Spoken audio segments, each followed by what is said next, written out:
What's up everyone, Kwame here, back again with another video. And first of all, happy the Mariners are in first place. Wish the Cardinals were doing better, but I will take having one team doing really well going into the playoffs.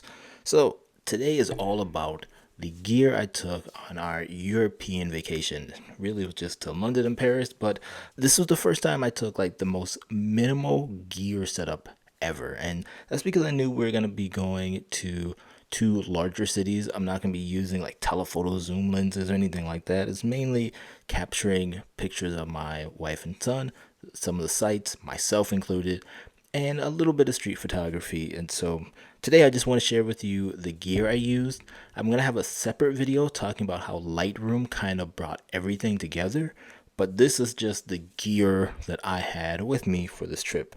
So first of all, I brought two bags for photography. One is this newer, I think it's Tom Tuck bag here. This bag here is a 5-liter bag. It holds a tablet, a couple of cameras. You could kit this out to hold bigger cameras, but for the cameras I brought, this was perfect. Batteries, cords, other little things I needed on the plane.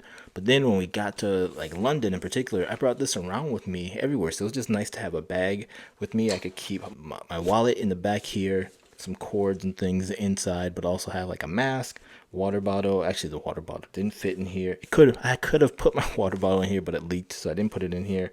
But yeah, it was just great to have this bag with me when I wanted a little bit more space. When we were in Paris, I mainly used my little 3-liter bag from PGY Tech. It's great little sling bag. Again, all the camera gear I had fit right into here, so I didn't even have to worry about bringing a bigger bag. And the reason why I used this in Paris is because I was more worried about pickpocketers. So I wanted something smaller that could go across my body or under my arm.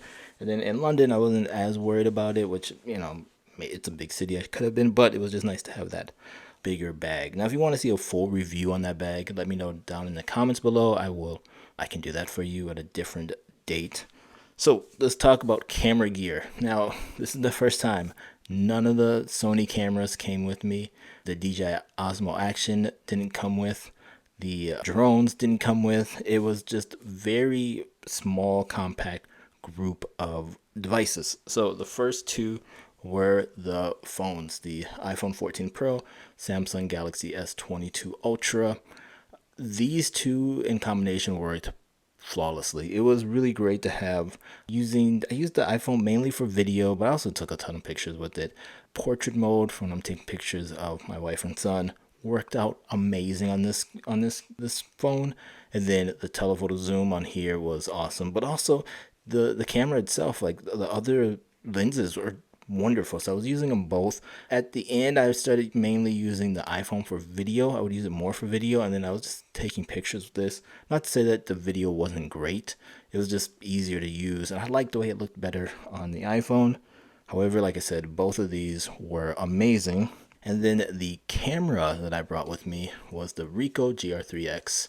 This one here, it was awesome to have. Now, I regret not bringing the Fujifilm camera just because, as much as I love this camera and as awesome as it was a little too close for street photography, and so I would have to be a little bit further back than I wanted to be with the 28mm lens of either the regular Ricoh GR3X or the Fujifilm X100 or X100, or the one I have, the XF10. I think it would have been a lot better. There were times when using the phones, they were great, especially getting like telephoto zooms or getting the compactness of the streets with the zoom lenses and things like that. But there's something about holding a camera in your hand, especially when you have the idea of street photography, having the small little device. No one was paying attention to me. It was just really awesome.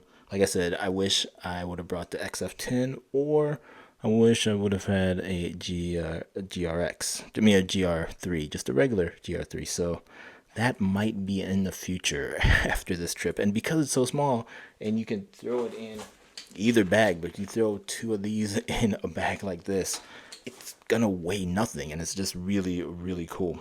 So those were the cameras that I brought. I did bring a tablet and my laptop. The tablet that I brought, which may surprise a bunch of people, is the Samsung Tab S8. So this is the 256 gigabyte version. I have a 256 gigabyte SD card in here because you can't put SD cards in the Samsung tablets, and it was awesome. The way I used it was everything was uploaded into Lightroom from my iPhone or Android, the S22 Ultra. Then the Ricoh GR 3X, I would usually import those into the iPhone just because it was easier. For whatever reason, the S22, and I'm going to talk about this in a more in-depth video, the S22's charging port is a little flaky, so it didn't always recognize having a SD card attached to it. So I was using the iPhone, it worked out great. Uploaded everything into Lightroom and then downloaded the files onto the tablet at the end of the day, just through Lightroom. So I would open up Lightroom and then just save a copy to the local device, which was on my SD card, and I would have a backup. That way I have copies on my devices, have a copy in Lightroom Cloud, have a copy locally, and then I would also upload a copy to Google Photos. So that way I was all backed up. I brought my MacBook Air. However, I never turned it on. Like, I purposely didn't ever turn it on.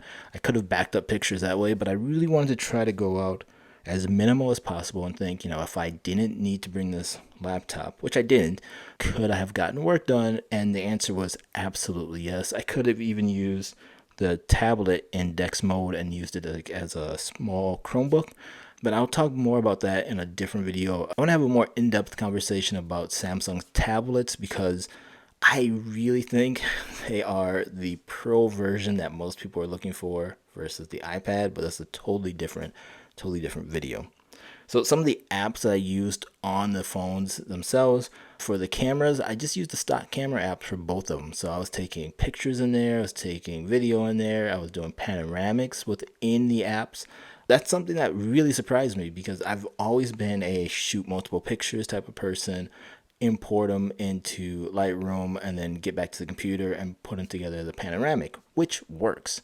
However, watching my wife use her iPhone, I realized the iPhone's panoramic mode has gotten a lot better since the iPhone 7 Plus that I had. And so I was playing around with using the panoramic mode, and to be honest, it was really good. Now, of course, it's not great, and if it was a shot or something I really wanted more detail with, I just wanted more control over, I would shoot the pictures individually along with shooting a panoramic in case I just wanted to edit it real quick and then share it with family while we were traveling.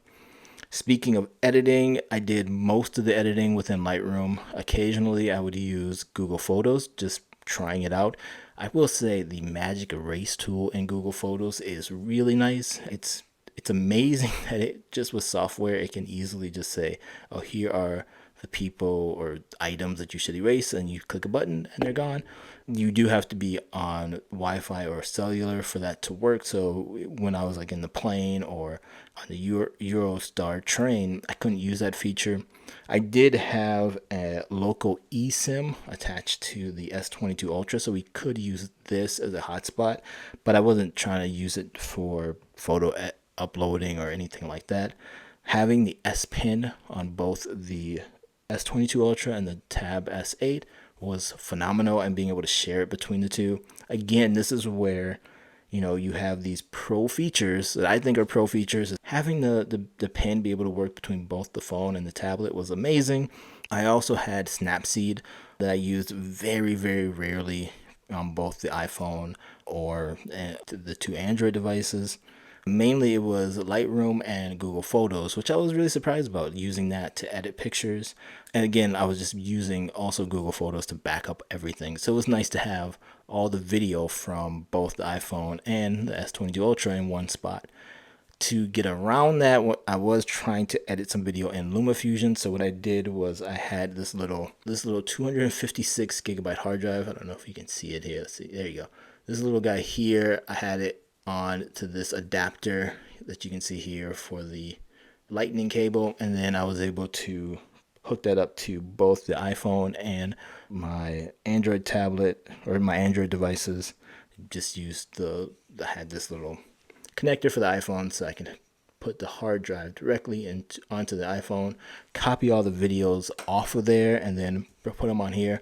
I did it once, like halfway through the trip. It was a lot of work, and that's when I decided to stop shooting video on the Samsung device. And also just because LumaFusion isn't as smooth on the Android devices as they are on iOS. It was really just a family vacation, and a lot of the time us photographers try to take a family vacation and turn it into a photo vacation, but this time I was very cognizant to focus on the family and of course, take pictures here and there when something struck my eye, or if we were out all day and I finally was walking through a market, of course I'm going to use that time to try to snap off some street photography pictures.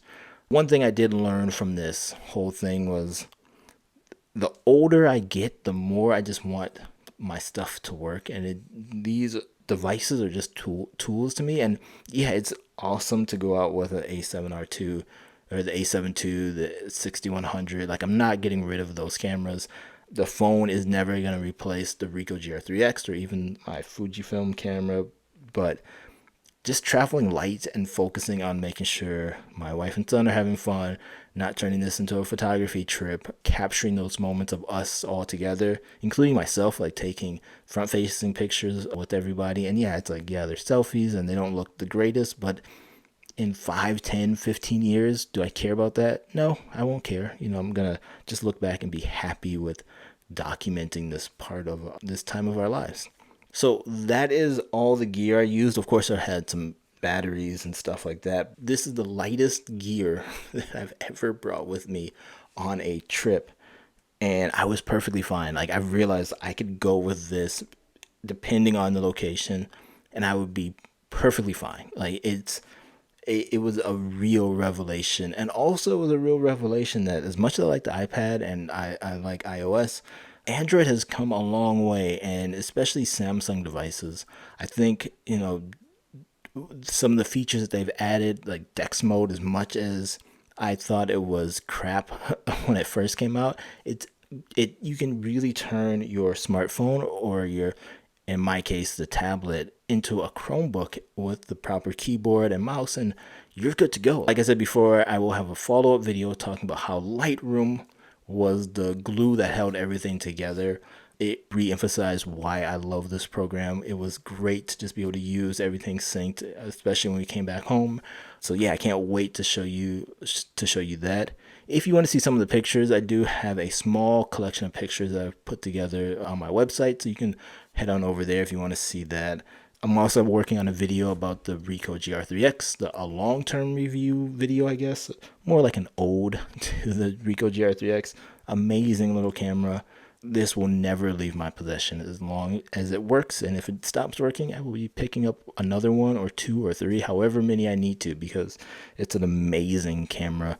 And these phones, again, are just unbelievable. I will leave links to pretty much everything that I brought with me on the trip down below.